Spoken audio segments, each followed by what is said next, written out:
বাংলা সিনেমার দৌড়াতে উড়িষ্যা বা বম্বেতে একটা দুটো কাজ করেছি। 25 বছর ধরে আমি এই বাংলায় সিনেমার সঙ্গে যুক্ত, টেলিভিশন সিরিয়ালের সাথে।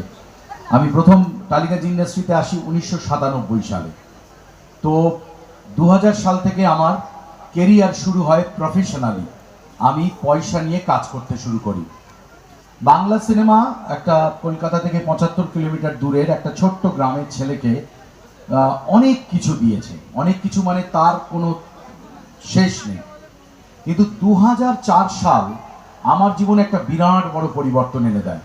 আমি একটা ধ্যাত্তেরিকা বলে সিরিয়াল করেছিলাম, সেটা সুপারহিট করে, এবং ধ্যাত্তেরিকা সিরিয়ালের জন্যে NT1 স্টুডিওতে এক ভদ্রলোক আমাকে ডেকে বলেছিল, সে দীর্ঘদিন ধরে আমাকে চিনত, কারণ আমি সুভাষিস দার সাথে সবসময় থাকতাম, সুভাষিস মুখোপাধ্যায়।